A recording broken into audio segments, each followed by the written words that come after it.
Hello everyone, ये chapter 5 का part 4 है। इसके अंदर हम सिंध और पंजाब के कॉन्क्वेस्ट के बारे में जानेंगे और हम देखेंगे कि सिंध कैसे उसका एरिया बढ़ा, उसकी ट्रीटी ऑफ एटर्नल फ्रेंडशिप जो 1832 में हुई थी और बाकी कोई ट्रीटीज हुई हो वो देखेंगे हम। और साथ में लॉर्ड ऑकलैंड और सिंध का क्या कनेक्शन है, और ट्राईपार्टाइट ट्रीटी हुई थी 1838 में वो देखेंगे। और साथ में क्रिटिसिज्म्स पढ़ेंगे कि कैसे सिंध का कॉन्क्वेस्ट जो है गिरा या फिर जो भी हुआ उनके साथ वो हम पढ़ेंगे। तो अब अगर सिंध की बात करते हैं तो सिंध में जो है अंग्रेज़ों का लगाव जो था वो 19वीं शताब्दी की शुरुआत में हुआ।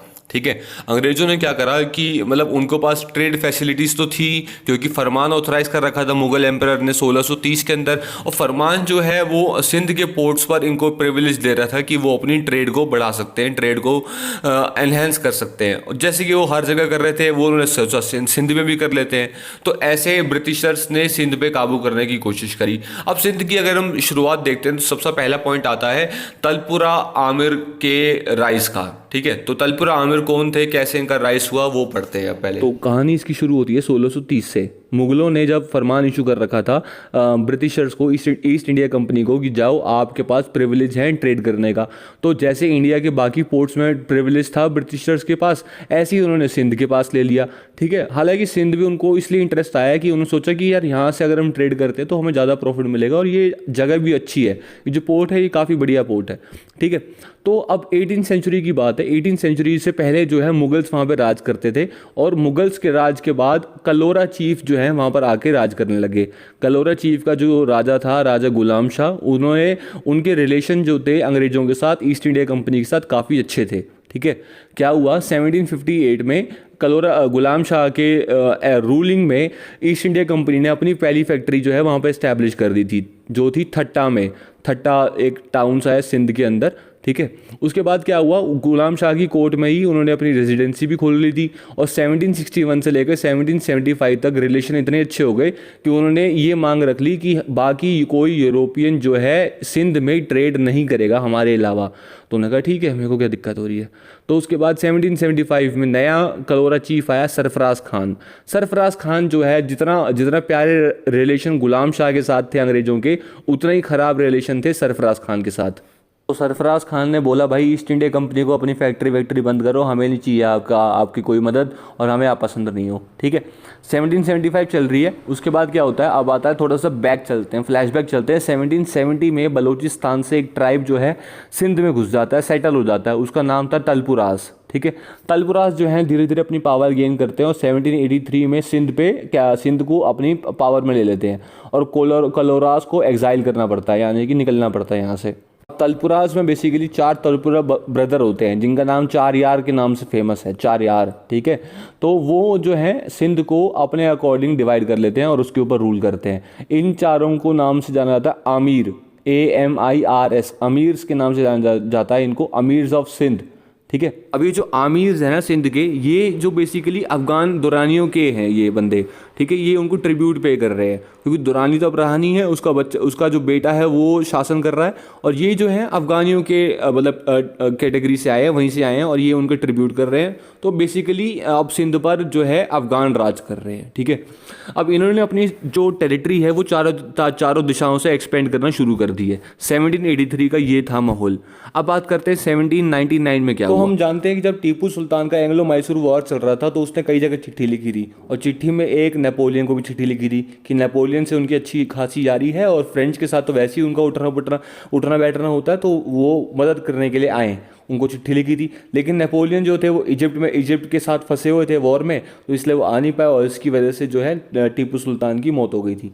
ठीक है, तो लॉर्ड रिचर्ड वेलेस्ले जो थे उस टाइम पर, वो कोशिश कर रहे थे कि उनके कमर्शियल रिलेशन जो है सिंध के साथ बने रहें, ताकि नेपोलियन, टीपू और एक तीसरा बंदा था शाह जमन दुरानी जो थे किंग ऑफ काबुल के जो किंग थे, उनके साथ मतलब ये लोग अलायंस ना बना पाए और टीपू सुल्तान को हम हरा पाए आसानी से। ठीक है, उसके बाद क्या होता है 1800 में जो जो ईस्ट इंडिया कंपनी का गवर्नर जनरल होता है जनरल क्रो, इनको एक्सपेल कर देते हैं सिंध से, इनको निकाल बैठते हैं क्योंकि भाई टीपू तो मारा गया, तो इनको तो निकालो अब। इसके बाद शुरू होती है 1807 में ट्रीटी ऑफ तिलसित। ट्रीटी ऑफ तिलसित जो है यूरोप में होती है। इसमें क्या होता है, अलायंस बन जाता है फ्रांस के नेपोलियन का और रशिया के साथ। ठीक है। तो ये जो कॉम्बिनेशन है फ्रांस और रशिया का, ब्रिटिशर्स को डर था कि यार ये लोग अगर इंडिया में इन्वेड कर गए ना तो हमारी तो बिल्कुल ख़त्म हो जाएगी पावर। तो अब ये क्या होता है कि अब देखो जैसे रशिया जो है वो बहुत ज़्यादा एक्सपैंड कर रहा होता है, मंचूरिया उसने ले लिया होता है, तो वो अफगानिस्तान पे वो हमला करेगा और वहाँ से जो है गल्फ वो कैप्चर कर लेगा ताकि टैक्स वैक्स का जो है अपना प्रॉफिट कमा सके, और ज़रूर वो इंडिया में आ जाएगा। और अगर वो इंडिया में आ गया तो ब्रिटिश इतने अभी केपेबल है नहीं कि वो रशिया जैसी आर्मी के साथ अभी मुकाबला कर सकें इस वक्त, ठीक है। तो उनका हमेशा डर लग रहता था कि नॉर्थ वेस्ट फ्रंटियर प्रोविंस पे अगर हम कब्जा कर ले तो अपने बॉर्डर लाइंस जो है स्ट्रॉन्ग कर सकते हैं, ठीक है। तो इसलिए लॉर्ड मिंटो जो है उस वक्त कई सारी डेलीगेशन जो है अलग अलग बॉर्डर किंगडम्स पे सेंड करते हैं। जैसे मेटकाल्फ जो है वो लाहौर को बेचता है जो कि सिख एम्पायर में था, एल्फिनस्टोन जो है काबुल के राजा जो दुरानी किंगडम में थे उनको बेचते हैं, और मालकम जो है तेहरान में यानी कि पर्शिया के किंग्स को बेचता है, और निकोलस स्मिथ जो है सिंध को बेचते हैं, ठीक है। तो जितने लोगों को भी इन्होंने डेलीगेशन भेजी है ना तो उनसे रिक्वेस्ट करते हैं कि भाई अगर यूरोपियन कोई और कंट्री आती है तो उनको आने मत देना, खासकर फ्रेंच और रशिया को तो बिल्कुल मत आने देना। तो ये हमारी रिक्वेस्ट है। तो 1807 में जो आमिर थे सिंध के वो साइन कर लेते हैं ट्रीटी ऑफ एटर्नल फ्रेंडशिप, ठीक है। ये ट्रीटी ऑफ एटर्नल फ्रेंडशिप जो है ईस्ट इंडिया कंपनी और आमिर्स ऑफ सिंध के बीच में साइन होती है, और आमिर जो है प्रॉमिस करते हैं कि वो फ्रेंच को हमेशा बाहर रहेंगे और बाहर रखेंगे और सिंध के, और उनके जो एजेंट्स हैं मतलब ईस्ट इंडिया कंपनी से मैच मतलब एक्सचेंज होते रहेंगे, ठीक है। उसके बाद 1820 में ट्रीटी को रिन्यू करा जाता है क्योंकि बॉर्डर डिस्प्यूट चल रहे होते हैं कच्छ के, और वो रिजॉल्व हो सके उसके बाद, क्योंकि मराठाओं की डिफीट हो जाती है 1818 में। उसके बाद जो है कच्छ से रिलेटेड कुछ बॉर्डर इश्यूज चल रहे होते हैं उनके, ठीक है। अब सिंध जो है एग्री करते हैं ये भी कि अमेरिकन और फ्रेंच को तो बिल्कुल नहीं आने देना, खासकर पहले फ्रेंच के लिए बोला था अब अमेरिकन के लिए भी बोल दिया है। तो 1820 में जो है इसको थोड़ी सी मॉडिफिकेशन करी गई ट्रीटी ऑफ एटर्नल फ्रेंडशिप को। अब ट्रीटी आती है ट्रीटी ऑफ 1832। इसके अंदर क्या होता है ब्रिटिश मर्चेंट्स को और ब्रिटिश ट्रैवलर्स को इनको अलाउ होता है कि वो पूरी कहीं भी सिंध में वो ट्रैवल कर सकते हैं, फ्री ट्रैवल कर सकते हैं, ठीक है। बट वो एक पासपोर्ट होता है वो उनको चाहिए होगा, मतलब एक डॉक्यूमेंट होगी कि हाँ पास पूस होता है कुछ, वो दिखाओ और आप जहाँ मर्जी ट्रैवल कर सकते हो सिंध में। और बट लेकिन इंग्लिश ट्रेडर्स को ये अलाउड नहीं था कि वो सिंध में सेटल हो जाएँ, ठीक है। और इंदस रिवर जो थी, इंदस रिवर जो है आप उसका इस्तेमाल कर सकते हो अपनी ट्रेड बढ़ाने के लिए। तो ईस्ट इंडिया कंपनी अपनी ट्रेड के लिए इंडस रिवर का भी इस्तेमाल कर सकती है, बट वॉरशिप्स और अगर कोई मिलिट्री इक्विपमेंट वहाँ पर लाते हो तो वो प्रोहिबिटेड है, ठीक है। और ये भी बोला गया कि जो टैरिफ रेट्स हैं जो टैक्स वगैरह हैं वो आमिर ही रेगुलेट करेंगे, लेकिन कोई मिलिट्री टोल्स वगैरह आपसे नहीं लिया जाएगा। और साथ में और क्या हुआ, आमिर जो है आमिर प्लस जो राजा थे जोधपुर के, उन्होंने जॉइंट ऑपरेशन लगाया और कच्छ के रॉबर्स के अगेंस्ट धावा बोल दिया। अब बात करते हैं आगे 1836 की। लॉर्ड ऑकलैंड जो हैं गवर्नर जनरल बनते हैं और इनका एम होता है कि रशियन एक्सपेंशन नहीं होने देनी बिल्कुल भी सेंट्रल एशिया में। तो इसलिए वो अलायंस बनाते हैं, कोशिश करते हैं अलायंस बनाने की सिंध और अफगानिस्तान से। सिंध जो है कैप्चर कर लेती है, सिंध का टाउन जो बेसिकली रोजान में था, ठीक है। और ईस्ट इंडिया कंपनी जो है ऑफर करती है कि हम आपको मिलिट्री प्रोटेक्शन देंगे सिंध के आमिर्स को, और हम क्या करते हैं एक ब्रिटिश ट्रूप जो है परमानेंटली हम लगा देते हैं आपके यहाँ पे, और बट आप जो है उसका खर्चा उठा लेना। तो 1838 में क्या होता है, 1838 में ट्राईपार्टाइट ट्रीटी बनती है, ठीक है। ईस्ट इंडिया कंपनी की, सिखों की और सिंध के अमीरों की, ठीक है। इनके बीच में ये ट्रीटी बन गई है और ईस्ट इंडिया कंपनी जो है एक तरह से मीडिएटर का काम करेगी सिखों और सिंध के बीच में। और ब्रिटिश रेजिडेंट की जो है वो अब सिंध में अपनी जगह बना सकता है, अपने आगे घूम फिर सकता है, स्टेशन कर सकता है अपने ट्रूप्स को, ठीक है। और सिंध जो है अब जो पहले अंग्रेजों के खिलाफ था अब वो ब्रिटिश प्रोटेक्टोरेट बन गया है, ब्रिटिशर्स को प्रोटेक्ट कर रहा है। और बड़ी रही बात एक और इंसिडेंट होता है शाह सूजा का। शाह सूजा जो है काबुल से सिंध भाग आते हैं, अपना कोई उनके किंगडम में कुछ झगड़े वगड़े हो रहे होते हैं, तो सिखों और ईस्ट इंडिया कंपनी ने इनको पनाह दी होती है यहाँ पर। और शाह सूजा से बदले में मांग रखी जाती है कि भाई हम आपको जो पेमेंट करते आ रहे हैं, आपको टैक्स वैक्स देते आ रहे हैं, वो सब आप छोड़ दो, आप हमारे पे सोवरिन राइट्स आप अपने गिव अप कर दो। तो ट्रिब्यूट कलेक्शन एक तरह से बंद हो जाया करेगा। तो वो रेडी हो जाते हैं। अब उसके बाद 1839 अगले साल क्या होता है, सिंध जो है सब्सिडरी अलायंस साइन करते हैं कि वो सिर्फ अफगान मतलब अंग्रेजों को अफगान वॉर्स में भी सपोर्ट करेंगे। सिंध को ये भी बोला जाता है कि उसने 3 लाख रुपए हर साल के लिए देने हैं ताकि ब्रिटिश ट्रूप्स की मेंटेनेंस की जा सके। और ईस्ट इंडिया कंपनी जो है इंचार्ज रहेगी फॉरेन पॉलिसी का सिंध की। तो 1839 से लेकर 1842 तक फर्स्ट एंग्लो अफगान वॉर होता है, ठीक है। सिंध जो है अंग्रेज़ों का बहुत साथ देते हैं, लेकिन क्या होता है कि वो हार जाते हैं।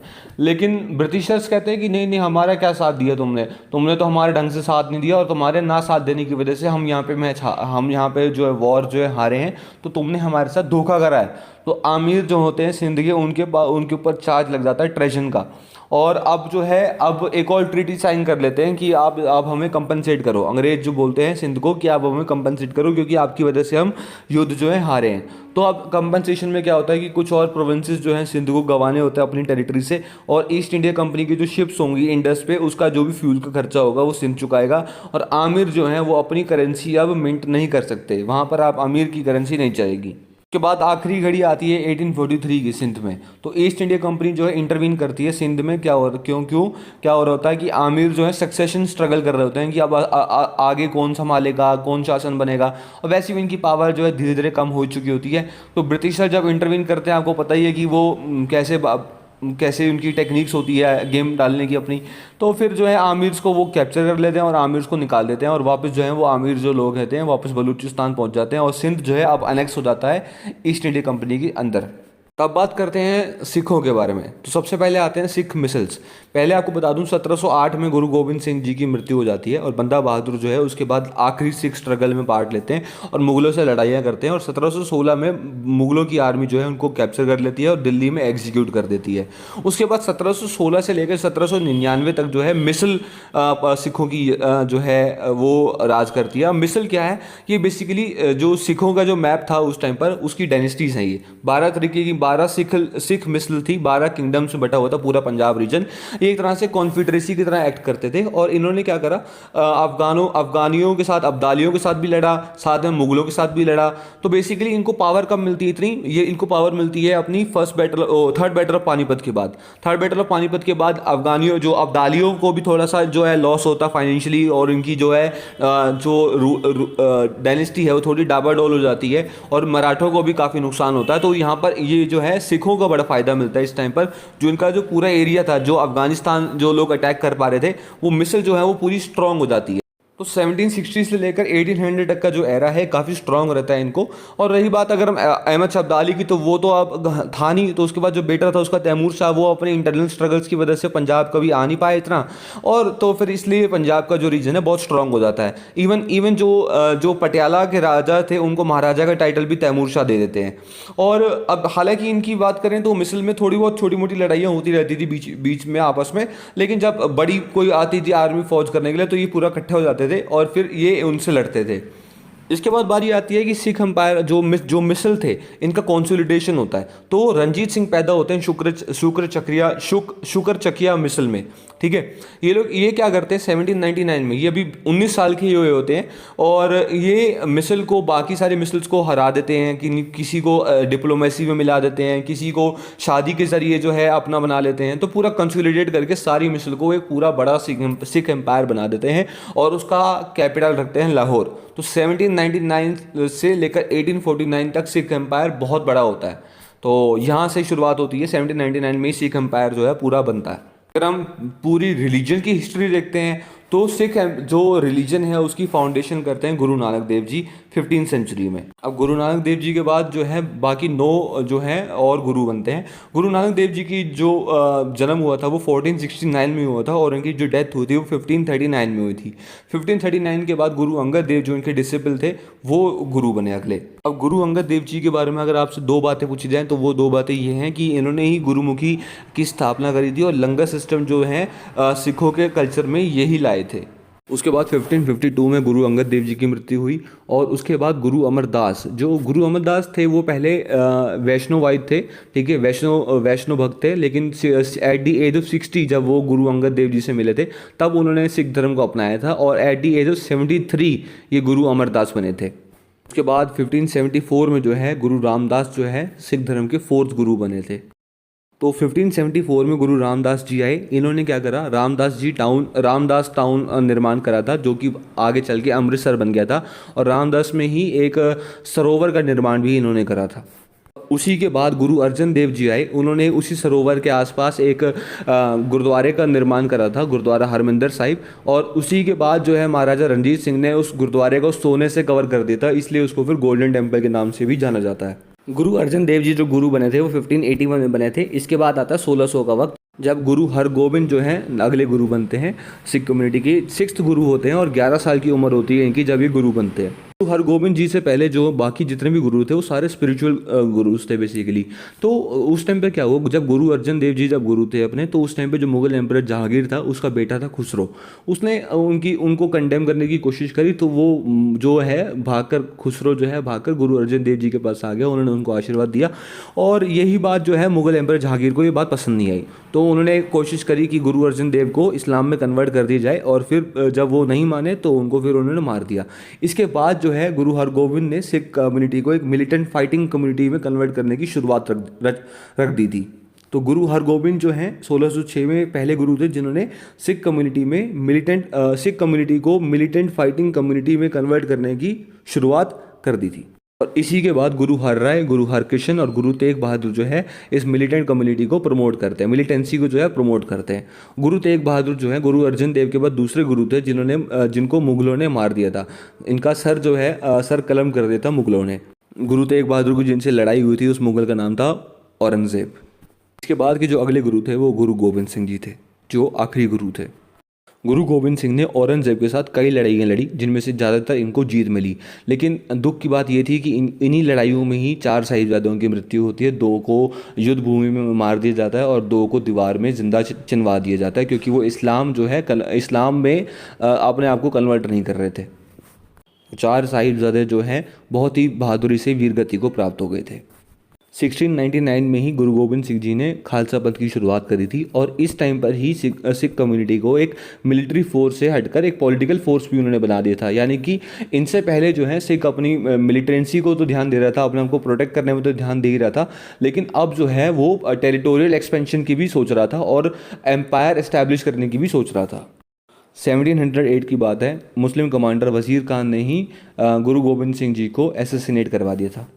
और इन्हीं के बाद जो है गुरु ग्रंथ साहिब जो होली बुक है सिख कम्युनिटी की, उनको ही उन्होंने अपना लिविंग गुरु मान लिया है और उन्हीं को वो फॉलो करते हैं। इसी के बाद ही गुरु गोबिंद सिंह के जो ट्रस्टेड डिसिपल थे बंदा बहादुर, उन्होंने सिख कम्युनिटी को गैदर करा और मुस्लिम्स के प्रति रिवॉल्ट शुरू कर दिया था। और उस टाइम पे जो मुगल थे वो मुगल थे बहादुर शाह 1, उनको हराकर वहाँ पे अपना रूल एस्टैब्लिश करा और अपने कॉइन्स भी इन्होंने इंट्रोड्यूस वहाँ पे कर दिए थे। उसके बाद आया 1713 का टाइम। 1713 में जो मुगल बने मुगल फारूक शियार, और फारूक शियार ने 1715 में बंदा बहादुर को कैप्चर करवा दिया था और 1716 में उनको मार दिया था। तो इस तरीके से बंदा बहादुर का जो रिवॉल्ट था वो 8 साल चला था।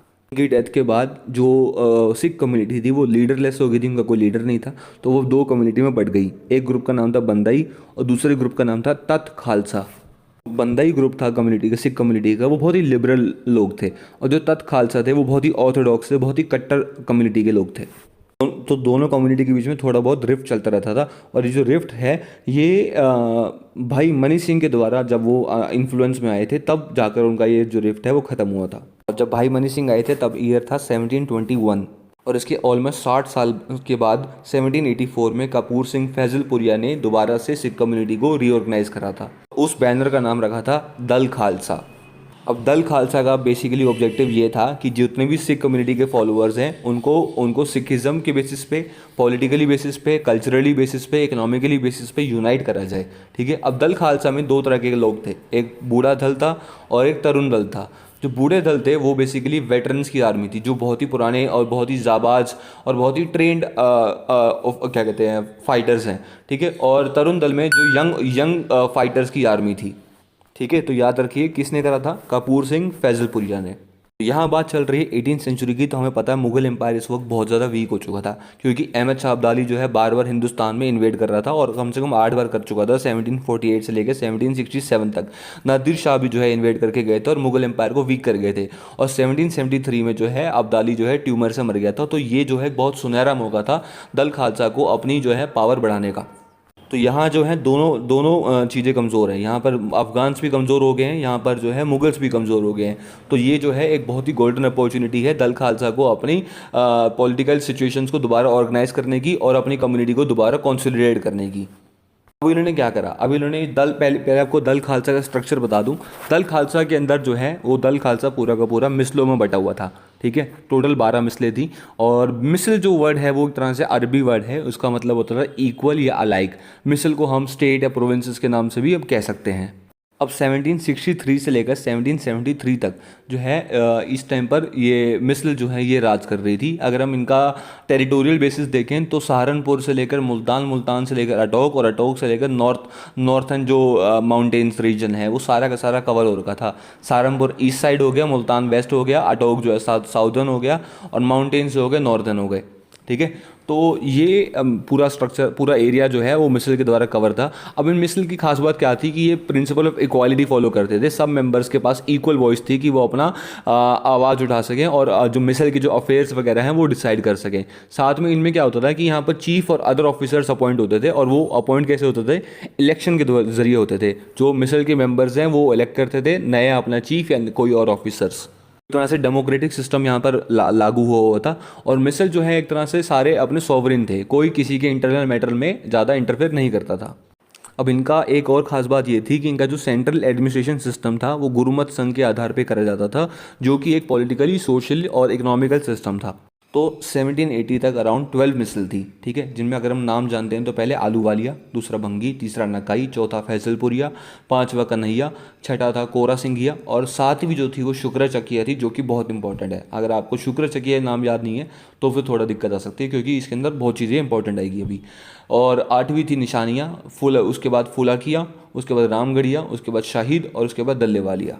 अब ये जितनी भी जो मिसल मैंने आपको बताई हैं ये सारी आपस में कोऑपरेट करती थी, और अगर कोई बड़ी फोर्स आती थी तो ये सारी मिलजुल कर जो उस बड़ी फोर्स का, कोई एक्सटर्नल फोर्स का सामना करते थे। इन मिसल में से जो भंगी मिसल थी वो सबसे ज़्यादा पावरफुल थी, क्योंकि इनके पास अमृतसर भी था और इनके पास लाहौर भी था, तो रिलीजियस तरीके से कैपिटल भी थी, और जो सेंट्रल कैपिटल जो इनकी थी लाहौर, वो भी थी इनके पास। और इसके बाद जो दूसरी मिसल जो थी वो पावरफुल थी, वो थी शुक्र चकिया, जिनके राजा थे राजा मान सिंह। राजा मान सिंह की मृत्यु हो गई थी 1792 में। इनके बाद इनके बेटे महाराजा रणजीत सिंह ने मात्र 12 साल की उम्र में शुक्र चकिया मिसल की कमान अपने हाथों में ले ली थी। और मात्र 8 सालों में, यानी कि 1800 में जो ये हालत थी कि जितनी भी शुक्र चकिया मिसल को छोड़ के जितनी भी अदर मिसल्स थी वो सारी इतनी कमज़ोर हो गई थी कि उनको डिसइंटीग्रेट होना पड़ा था। राजा रणजीत सिंह ने कैसे भी करके डिप्लोमेसी के ज़रिए, वॉर करके और मैरिज वैरिज करके, जैसे कि मैंने आपको बताया, सारी मिसल अपने अंडर ले ली थी। अब जैसे कि मैंने आपको बताया कि भंगी मिसल भी जो थी वो बहुत ज़्यादा पावरफुल थी, क्योंकि उनके पास लाहौर भी था और उनके पास अमृतसर भी था।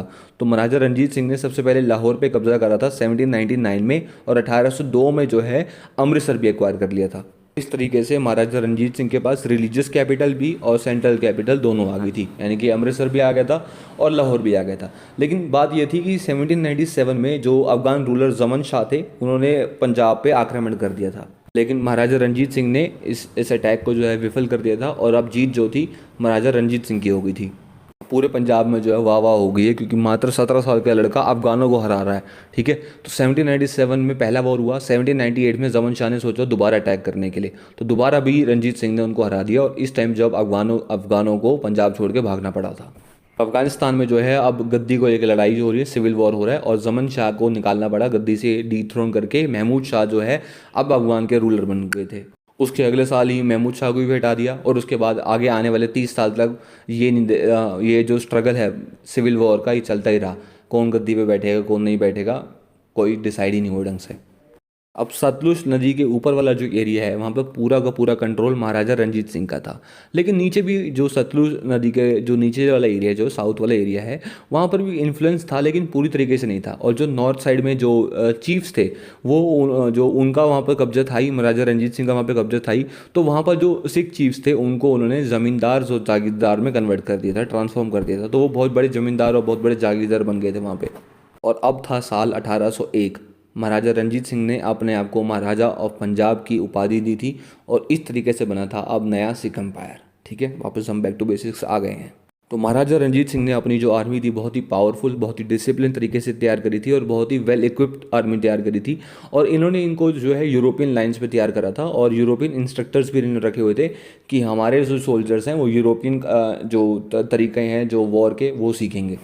कोई कास्ट डिस्क्रिमिनेशन नहीं था, कोई रेस डिस्क्रिमिनेशन नहीं था, कोई डिस्क्रिमिनेशन नहीं था। इन्होंने अब जो जो इनकी जो आर्मी थी उसके अंदर कौन कौन रिक्रूट करे थे, इन्होंने गुरखा रिक्रूट करे हुए थे, बिहारी रिक्रूट करे हुए थे, ओडिया के लोग रिक्रूट करे हुए थे, पठान रिक्रूट करे हुए थे, डोगरा करे हुए थे, पंजाबी मुस्लिम्स भी इन्होंने अपनी आर्मी में इकट्ठे करे हुए थे।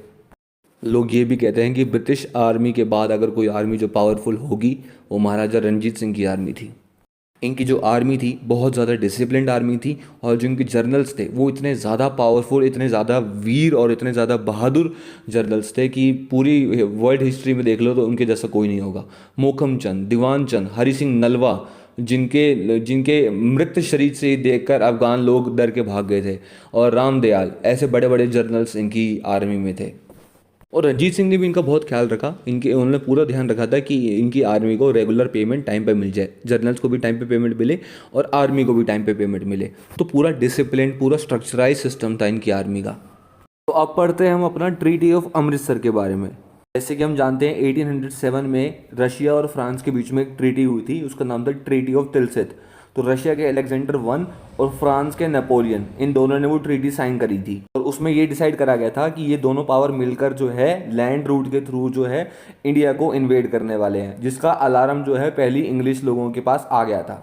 ब्रिटिशर्स ने अब तक जो है इंडिया पे काफ़ी जगह कब्जा कर रखा था। अगर हम इनकी हिस्ट्री दोबारा से देखते हैं, टाइमलाइन देखते हैं इनकी, तो 1746 में होता है कार्नेटिक वॉर्स फ्रेंच के साथ, उनके बाद 1757 में हुई बैटल ऑफ प्लासी सिराजुद्दौला के साथ, फिर 1764 में बैटल ऑफ बुक्सर, उसमें उसके बाद बंगाल हो गया इनका। 1763 और 1764 में बैटल ऑफ बुक्सर हुई थी। उसके बाद मैसूर वॉर हुए थे, एंग्लो मैसूर वॉर 1767 से लेकर 1799 तक। उसके बाद जो है first and second Anglo Maratha war भी हुआ था, जो कि 1775 से लेकर 1805 तक हुआ था। तो लगभग सारा एरिया ही कवर कर लिया था इन्होंने। तो अब बचा था इनके पास नॉर्थ वेस्टर्न फ्रंटियर प्रोविंस, ठीक है।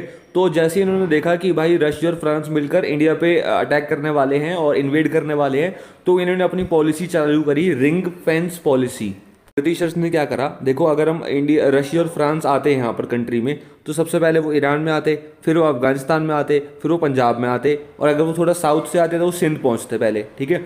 तो ब्रिटिशर्स ने क्या करा, डेलीगेशंस भेजी कि ईरान, अफगानिस्तान, पंजाब और सिंध को, कि वो एक तरह से बफर स्टेट का काम करें और रशिया और फ्रांस को आने से रोकें। उस टाइम ईस्ट इंडिया कंपनी के जो गवर्नर जनरल थे वो थे लॉर्ड मिंटो, और लॉर्ड मिंटो ने सर चार्ल्स मेटकाल्फ, जो आगे आने वाले गवर्नर जनरल ऑफ इंडिया बनने वाले हैं, उन्होंने उनके अंडर पंजाब में डेलीगेशन भेजी थी महाराजा रंजीत सिंह को। तो ब्रिटिशर्स ने ना क्या करा, महाराजा रंजीत सिंह के साथ एक ऑफेंसिव डिफेंस अलायंस बनाया। उन्होंने बोला कि आप हमारे एरिया में मत आना, हम आपके एरिया में नहीं आएंगे। तो आपका एरिया, हमारा एरिया कौन सा भी है बताओ। तो रिवर सतलुज से ऊपर वाला एरिया जो था, नॉर्थर्न एरिया जो था उसका, वो ज़्यादातर महाराजा रंजीत सिंह के कंट्रोल में था। तो ब्रिटिशर्स जो है वहाँ पर नहीं आएंगे, और नीचे वाले जो है साउथर्न पे, वहाँ पर महाराजा रंजीत सिंह एक्सपीडिशन नहीं करेंगे। और अगर आपके आपके यहाँ पर कोई भी अटैक होता है तो हम साथ देंगे, हमारे यहाँ अटैक होता है तो आप साथ दोगे, अगर कोई बाहर की टेरिटरी हमारे पर आती है तो हम दोनों मिलकर उनका मुकाबला करेंगे। ये प्रपोजल रखा था ब्रिटिशर्स ने। लेकिन दो कंडीशन और ऐड करी थी महाराजा रंजीत सिंह ने इसमें। तो दो कंडीशन ये थी कि अगर सिखों का अफगानियों के साथ वॉर होता है तो इंग्लिश लोग बीच में दखलंदाजी नहीं देंगे। और दूसरा ये था कि जो नीचे वाला जो एरिया, जो थोड़ा सा हाईलाइटेड एरिया है, पंजाब, चंडीगढ़, हरियाणा वाला एरिया जो है, मालवा तक का जो बेसिकली रीजन है, वो भी रंजीत सिंह अपने अंडर चाहते थे। तो ये दो शर्तें जो थी ऐड ऑन करी थी महाराजा रंजीत सिंह ने डेलीगेशन में। लेकिन ब्रिटिश ईस्ट इंडिया कंपनी जो है इस बात को मानने के लिए बिल्कुल रेडी नहीं थी, और जो 1807 में क्या हुआ, नेगोशिएशन जो है दोनों के बीच में फेल हो गए थे। तो 2 साल बाद 1809 के अंदर ना बिल्कुल पॉलिटिकल कंडीशन जो है बिल्कुल चेंज हो गई थी। महाराजा रंजीत सिंह ने क्या करा, इन्वेड करने की कोशिश करी और मालवा पर अटैक करने की कोशिश करी, और अगले साल ही ब्रिटिशर्स ने उन पर अटैक करा, और जो काफ़ी हद तक सक्सेसफुल हो भी गए थे। महाराजा रंजीत सिंह को लग गया था कि भाई अभी अंग्रेज़ों से टक्कर लेना बिल्कुल सही नहीं रहेगा, अभी इतनी फौज हमारी बनी नहीं है। तो उन्होंने क्या करा कि जब दोनों बैठे अमृतसर में बैठे, तो आमने सामने, तो ट्रीटी ऑफ अमृतसर साइन हुई, और उन्होंने ये एक्सेप्ट कर लिया कि ठीक है, सतलुज नदी के नीचे वाला एरिया पे वो बिल्कुल भी अटैक नहीं करेंगे। और ऊपर वाली जो कंडीशन थी कि सिख अफगान वॉर में ब्रिटिशर्स जो है न्यूट्रल रहेंगे, वो फैसला हो गया था।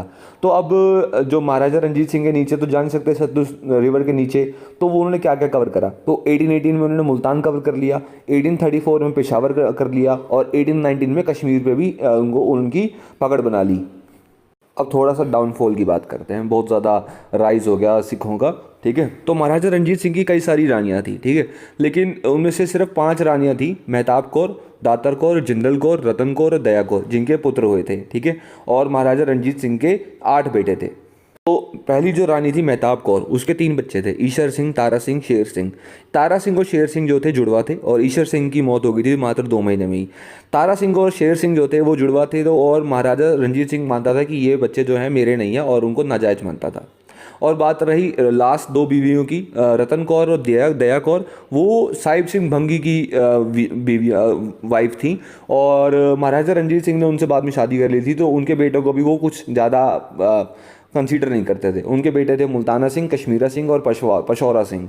अब महाराजा रंजीत सिंह के 2 बच्चे हैं जो कि लेजिटिमेट हैं, जो उनको वो मानते हैं। एक था दातर कौर का खड़क सिंह, और था जिंदल कौर का दलीप सिंह। दलीप सिंह उस टाइम मात्र 10 महीने के थे, तो पहला लेजिटिमेट सन बनता है खड़क सिंह। तो जून 1839 में महाराजा रंजीत सिंह की डेथ होती है, और उसके बाद बनते हैं खड़क सिंह अब अगले राजा। अब खड़क सिंह जो थे वो बिल्कुल अपोजिट थे अपने फादर के। नशे में रहते थे, अपना सिर्फ शराब पीते रहते थे, नशा करते रहते थे। तो उन्होंने अपनी सारी ज़िंदगी ऐसी निकाल दी। उनकी कोई डिप्लोमेटिक स्किल्स नहीं थे, तो बीमार रहने लग गए थे। उसके बाद क्या हुआ, उन्होंने अपने बेटे नवनिहाल सिंह को राजा बना दिया। अब क्या हुआ, नवंबर 1840 में ना महाराजा खड़क सिंह की जो है मृत्यु हो गई थी, ठीक है। बीमार होते गए तो मृत्यु हो गई। तो जैसे ही वो अंतिम संस्कार से वापस आ रहे थे महाराजा नवनिहाल सिंह, तो गेट पे जैसे ही खड़े थे तो क्या हुआ, पत्थर गिरा एक बड़ा सा, मतलब पत्थर गिरे, जिस नीचे दबकर उनकी भी मौत हो गई। दोनों एक ही बारी में चल बसे। तो अब महाराजा रंजीत सिंह की फैमिली ट्री से ईशर सिंह तो पहले ही चले गए थे, खड़क सिंह भी चले गए हैं, नवनिहाल सिंह भी चले गए हैं। अब राजा बनना चाहिए दलीप सिंह। हालांकि दलीप सिंह जो उस वक्त था 18 महीने का था, लेकिन नवनिहाल सिंह की जो वाइफ थी वो भी प्रेग्नेंट थी। नवनिहाल सिंह की जो माँ थी वो खड़क सिंह की वाइफ थी, तो उनका नाम था माता चंद कौर, ठीक है। उन्होंने बोला कि ये जो नवनिहाल सिंह का जो बच्चा है, जो अभी है आया नहीं है, तो और उनकी जो वाइफ है साहिब कौर था उनका नाम, उनका जो बच्चा होगा, उनका जो राजपाट होगा वो मैं संभालती हूँ अब। तो वो एक्ट कर रही थी एज अ रीजेंट। लेकिन ये बात जो है शेर सिंह को पसंद नहीं आई थी। तो शेर सिंह ने क्या करा, शेर सिंह ने 70,000 लोगों की आर्मी खड़ी करी और लाहौर का घेराव करके अपने आप को खुद को महाराजा डिक्लेयर कर दिया था। लेकिन फिर से लड़ाई हो गई। 1843 में क्या हुआ, फिर से शेर सिंह को ना धोखे से मार दिया गया। तो शेर सिंह भी गए। अब जिस बच्चे की चंद कौर जो है रीजेंट बनी थी, वो बच्चा भी मरा हुआ पैदा निकला। तो नवनिहाल सिंह का बच्चा भी पैदा होने से पहले ही मर गया था। एक ही बच्चा जो है महाराजा बन सकता था, वो था दलीप सिंह। दलीप सिंह की उम्र हो गई थी 5 साल। तो अब दलीप सिंह जो बन गए थे राजा बन गए थे, और उनकी जो मदर थी जिंदल कौर, वो बन गई थी उनकी रीजेंट। तो अब महाराजा दलीप सिंह की जो रीजेंट थी वो थी जिंदल कौर, और उनके वजीर थे वो थे हीरा सिंह डोगरा, ठीक है। अब कहानी में एक और चीज़ आ रही थी कि जिंदल कौर का जो भाई था उसका नाम था जवाहर सिंह, और उसका एक लव अफेयर भी चल रहा था, वो था लाल सिंह के साथ। तो हीरा सिंह डोगरा का ना मर्डर कर दिया गया था 1844 में, और ये बोला गया कि ये जो है ये बंदा शाही खजाना लूट के भाग रहा है, इसलिए उसको मारा गया। तो अब जो वजीर बन गए थे वो बन गए थे जवाहर सिंह, जिंदल कौर के भाई। अब जवाहर सिंह को लगता है कि जो रंजीत सिंह के दूसरे बेटे थे पशौरा सिंह, वो जो है महाराजा दलीप सिंह को मारने वाले हैं। तो जवाहर सिंह ने क्या करा, पेशौरा सिंह को भी मरवा दिया इस थ्रेट में। इस तरीके से क्या हुआ, आर्मी में नाराज़गी बढ़ गई।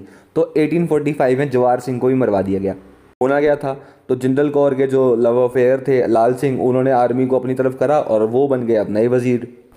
तो अगर अब इनकी आर्मी देखते हैं तो महाराजा रंजीत सिंह की जगह आ गया महाराजा दलीप सिंह, और जो इतने सारे बड़े बड़े जनरल्स थे वो सब हट गए हैं, और इनकी जगह नया जनरल आया तेजा सिंह। और इनकी जो आर्मी थी वो भी इनडिसिप्लिन रहने लग गई है, क्योंकि पेमेंट तो रेगुलर होती नहीं थी यहाँ पे।